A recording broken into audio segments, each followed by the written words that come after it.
ইন্ডিয়ায় গেছি আছে আরও এতে 5 বছর আগে কাজ করার জন্য গেছিলাম। তারপরে ওখান থেকে এই 5 বছর পরে ওখান থেকে আমাদের পুলিশওয়ালা ধরেছে বাংলাদেশি করে। মানে পুলিশ বলার পরে ওখানে আমরা ওনার জিজ্ঞেস করে তোরা বাংলাদেশি না?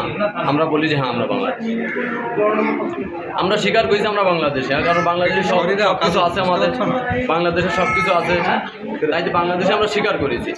স্বীকার করলে আমরা পুলিশে ধরে নিয়ে এসে বাস ওই পর্যন্ততে আমাদের 17 তারিখ ধরেছে, আজ আছে 1 তারিখ।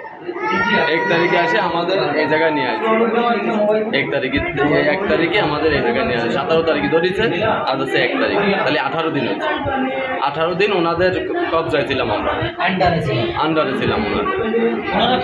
ওনারা খাওয়া পড়া সব কিছু দিয়েছে আমাদের, দিয়েছে ওই সরকার, মোদী সরকার আমাদের দিকে। আপনাদের বাড়ি কোথায়?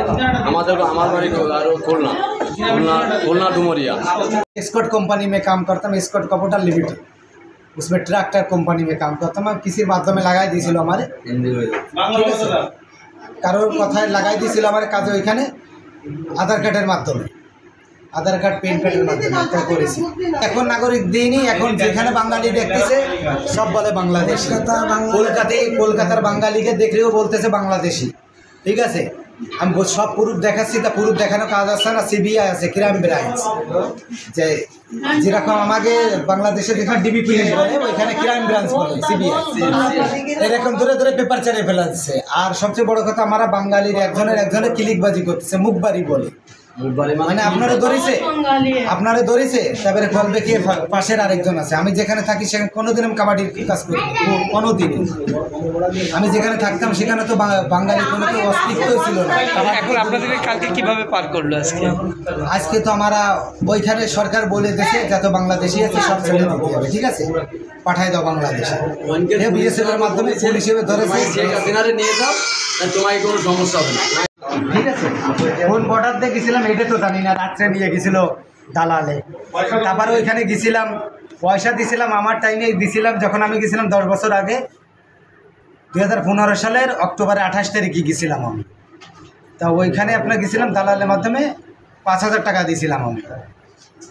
তা দৌড়ে নিয়ে গেছিলো আমাকে। তা যাওয়ার পর ওইখানে কাজ করতেছিলাম। আমার আব্বা কার্পেন্টারে কাজ করতো। তারপরে ওইখানে আব্বা কার্পেন্টারে কাজ করতে করতে আমি ভাষা জানতাম না। ওখানে ভাষা না জানলে ওইখানে আমি 50 টাকা করে দিহাড়ি দিচ্ছিলাম, কাজ করতেছিলাম স্টার্টিংয়ে। করার পরে ওখানে ফার্নিচারে ব্যবসা করতাম। ব্যবসা করতে করতে আধার কার্ড বানাইছি, প্যান কার্ড, ভোটার কার্ড, ডোমোশিল মানে নাগরিক সার্টিফিকেট, সবই ওদিকে নাগরিক হয়ে গেছিলেন আপনি? A to Z যে নাগরিক সার্টিফিকেট বানানোর জন্য যেগুলো প্রয়োজন পড়ে সেগুলো বানাইছি, কিন্তু নাগরিকের সার্টিফিকেট দেয় না, ঠিক আছে, নাগরিকের সার্টিফিকেট দেয় না। কিন্তু ওদেশের লোক সবার কথা খারাপ বলবো না, মানুষ ভালো।